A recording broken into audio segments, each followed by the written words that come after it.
Here we have a two-player game of civilization set up with the Roman civilization on the left in yellow and the Chinese on the right in red. You can see that the map has been laid out with the two starting home tiles and 6 face-down tiles, creating a sort of fog of war effect. This is the setup for 2 players. The map's different for 3, 4 or 5 players. If you have the expansion you can play with 5. Above that you can see the market board, which has the culture track, the culture cards, buildings, wonders and units, and it also features the information of how much everything costs and what level each player's units are at. So let's take a quick look at the setup of both the Romans and the Chinese, what they start with, and then we'll go through a few game turns just to give you an idea of the flow of play. This is the Roman setup at the start of the game. You get the Code of Laws technology card, which unlocks the Republic government, which is the government you start with. Code of Laws allows you once per turn, if you win a fight, to place a coin on that card to a maximum of 4 coins. So that's nearly a third of your economic victory condition on that technology.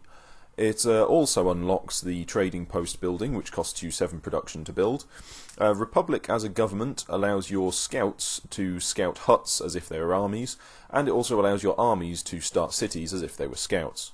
So the Romans are economic and military driven. If we look at the starting tile, which is unique to each civilization, we've got some iron and some incense and some wheat. Down in the corner there's quite a large amount of production, but there are only 3 trade symbols, so it's not a very good starting tile for trade. So let's go through a turn. So first off, your movement limit is 2 and your stacking limit is 2.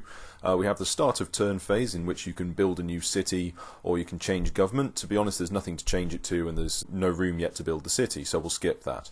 Second phase is trade, but this early on there really isn't anything to trade with anybody. The other thing we do in the trade phase is look at the outskirts and see how much trade the city generates. So this one has 1, 2, 3, so we add 3 to the trade dial. That takes us up to technology level 1, so at the research phase at the end of the turn I could research a level 1 technology. So the next phase of the turn is city management, where you can build a figure, a unit, a building or a wonder. You can devote your city to the arts to gain culture, or you can harvest a resource from the map. Now what I want to build is the trading post, and that's going to cost me 7 production. I look around in my outskirts and I only have 6. But one thing you can do is you can rush production. So if you spend 3 points of trade off your dial, you can add 1 production for the turn. So this will allow me to then build the trading post. It can only be built on desert, so I place it in that space in my outskirts and it will contribute more trade next turn. After city management we're going to move on to movement, strangely enough. So I want to be exploring the map. I have my army figure, so he's going to spend a point of movement to reveal this next map tile. So I pick it up and flip it over, and if you have a look at it there you can see there's some production up in the top corner. Along the bottom edge of the map there is a white triangle. Now you must align that in the direction that you've come from, so that's where you're going to. So I'll put the map tile back down and that's now been explored.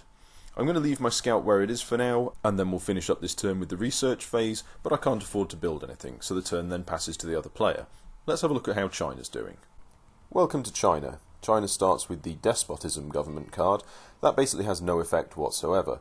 They also start with the writing technology. Writing allows you to spend a spy resource to cancel another player's city action, and it also unlocks the library building, which costs 5 production and gives you 1 trade and 1 culture.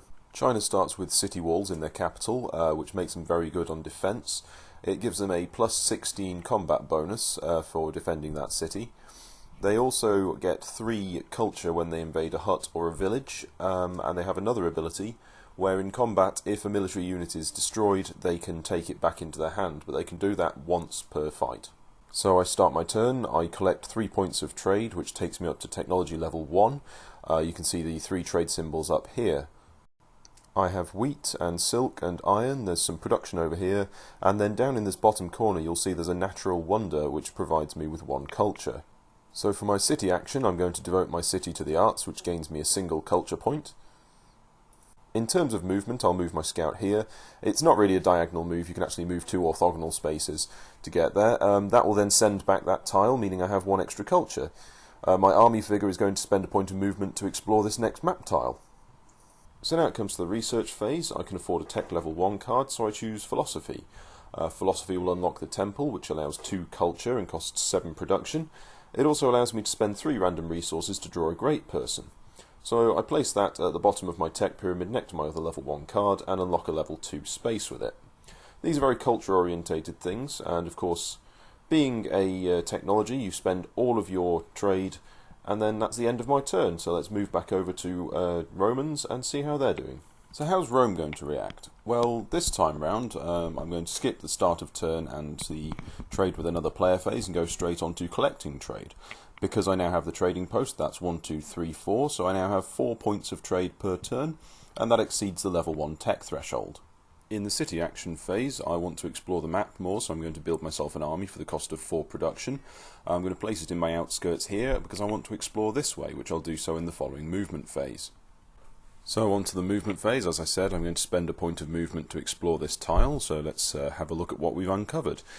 Okay, on this one you can see there's a village and there's a hut, and interesting, there's a coin. Now that might help towards an economic victory. So you orient it with the arrow pointing in the direction you've come from, just like before. I still have a point of movement left here, so I can move my army figure onto that map tile. Now if we have a look at my other one, there's a hut just near him, so I can't make a diagonal movement there, so if I move one up and one across, I can conquer that hut immediately, and I've got myself what looks like some incense there. Excellent. Okay, so finally I have my scout figure. The scout I've decided is going to be a settler, so I'm going to move him slowly away from the city. I'm not travelling very fast, which is a bit of a shame, but we'll remedy that in the following research section. So this time round I'm going to pull out horseback riding, which allows me a movement speed of 3. It also allows me to spend 1 silk resource to gain 9 trade, with the caveat that I have to give 6 trade to another player, so it's a kind of a mutually beneficial card. I'll just place that down next to my other level 1 tech, and that's my turn over. Of course I have to spend all of my trade and take it down to 0. Returning once more to China, I'm going to skip the start of turn phase again. I'm not going to do any trading, but I am going to plan ahead, because in the last turn I moved my scout so that he's on this square, which means he's going to be sending home that tile, and that tile has some useful stuff on it, some production and some culture. So that gets sent home to that city. Now I have 3 trade, and I have quite a large amount of production, but it's not enough to do what I want. So what I'm going to do is rush production. So my 3 trade I get recorded on the dial. Now what I'm wanting to do eventually is build up a stock of culture. But if I can't afford the temple on the card there, then I'll have to rush production. My trade goes away straight away, I add it to everything else, and I can build the temple. The temple will provide 2 culture next time I devote to the arts. I'm placing it on grassland because there was no icons on that area. It was basically useless.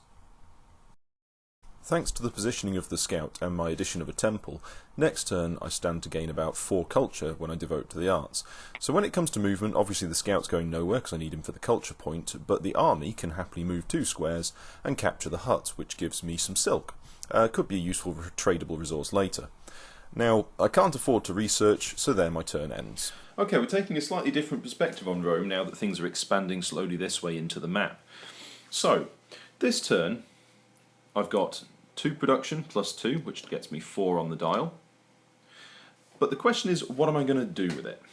Well, this here settler, this little guy right here, I'm wanting him here so I can send home this coin, because economics is what I'm interested in. However, because I have this power of Republic, when I win a battle I can get a coin onto this card just here. So this guy is going to invade this village and fight a battle. That's in the movement phase. So start of turn, not going to do anything just yet. Trade-wise, I do have some incense, but seeing as the Chinese player only has 1 point of culture and some silk, to be honest, I'm none too fussed. I mean, the silk could be useful with the horseback riding card to activate its ability to gain myself a bit more trade, but right now I don't really need it. So, my city action. Well, seeing as I'm going to be involved in a battle, my best bet would be to build a unit. At the start of the game, you're given a hand of unit cards. These are all level 1, reading across the top here. I have a 2-point archer, a 3-point spearman, and a 2-point horseman. So my spearman's the best. I'm better off buying another of one of the other 2. I think I'm going to go for archers this time, just arbitrarily. And so that's going to cost me 5 production. 1, 2, 3, 4, 5. I've got 6, so that's perfectly reasonable. I go to the market board and I draw a card, which now means I have a hand of 4, like so. 2 2-point archers. So, with my movement phase coming up, I need to attack this village. I move my army here, and then a fight breaks out. When you decide to attack a barbarian village, the player to your left selects one each of the 3 basic unit types. They're all going to be level 1, and this represents the standing forces of the village. In this case, I've drawn the following: a strength 2 spearman, a strength 2 horseman, and a strength 3 archer. Being the defender, I get to play first, so I'm going to plonk the archer down and open a front there. Taking a look at the Roman player's forces, you've got 2 strength 2 archers, a strength 2 horseman, and a strength 3 spearman. Now the only thing I've got that will trump the archer is the horseman, but he'll die in the attempt. It's got to be worth it just to do some damage, so I'm going to do that. The horseman does his damage first, and causes 2 wounds on the archer. Because he's got a 3, there's 1 remaining. He does 3 damage back, and kills the horseman outright. It's now the barbarian player's turn. So the barbarian player decides then to play the horseman, strength 2, as a second front. The good news for the Romans is that they have their strength 3 spearman. Play him here, and he will immediately trump and destroy the horseman. As battles are decided based on the strength of the remaining forces in play, things are actually currently equal. The only thing the barbarian player has left is the strength 2 spearman. That's not going to kill the spearman in play, so I may as well open it as another front. Unluckily for him, the Romans still have 2 of these strength 2 archers, and archers will trump spearmen. That immediately deals 2 damage and kills him off. Now the barbarian player has nothing left to play, but the Roman player does. There's no real point for him to do so though. Now the barbarian player has no units left. The Roman player could play this one. There's no point playing it here because he's not going to kill that unit without dying in the attempt. So I'm going to play it as a final front up at the top. That's the end of combat. So you remove the wounds. The barbarians have 3. The Romans have 3, 4, 5, 6, 7 and have clearly won the day. With the battle concluded, I get to look at my spoils. The village has provided me with uranium! Yes, uranium found in a barbarian village by the Romans. You've kind of got to let this game have its abstract. Thing is, the other player won't know that I've got this. So later on, when the Romans become a nuclear superpower, he won't know what hit him. Because I won a victory against the barbarians, I get to take a coin token and add it to my Code of Laws card. I can then advance my coin dial to 1. This is great news. Another 14 of those and I'm a winner. So now I finish up my movement. The scout moves towards the coin, hoping to send it home soon. And my military unit, my army over here, moves over towards this village, the next thing in my list of conquests. So China isn't expanding quite as fast as Rome. I'm still getting a measly 3 production each turn, and I've only turned over 2 map tiles. But that's not what I'm trying to do. The important thing for me is to gain culture. So this time, of course, the city action is to devote to the arts. I get a culture for that, 2 for my temple, and 1 for the tile being sent home. That makes a total of 4. Adding on to the one I've already got, I have 5. This exceeds the amount I need to advance on the culture track. Let's go and take a look at it. So here we are at the culture track. At the moment it costs 3 culture points to advance 1 square along, which I can afford, so I do so. The squares have got columns on. You draw a card of the same number of columns, in this case defection, movement. Choose a figure within 4 squares, no diagonals, of one of your figures or cities, kill the chosen figure. So the idea with this card is that I keep it until the Romans start treading on my toes, and then I can use it to disband one of their army figures, or one of their scouts if I don't want them to settle. Very handy. Now that's done, what about movement? Well, once more, my scout's going to stay put on that tile. I could do with building another one, because he's going to get tied up for the rest of the game. However, my army unit is going to move over towards that hut. Soon enough, that will be mine. So here we have it after a few turns. As you can see, on this side, Rome is expanding into the map faster than China over here. China's looking like they're going to play a defensive game, trying to get up the culture track over here, while protecting themselves with the walled cities, maybe building up a bit of a ground force just to keep the Romans out. The culture cards are going to help them, because a lot of those play quite defensively. Now, the Romans are going to be drawing units from these 4 decks here, trying to improve their technological and economic supremacy.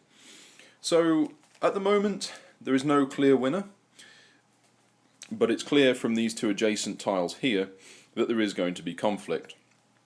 I hope you've enjoyed this video, and I hope you found it useful, just showing how the game generally flows.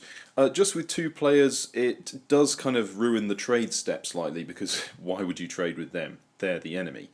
A 3-player game or a 4-player game is much, much better from a trade point of view. Anyway, thank you for watching.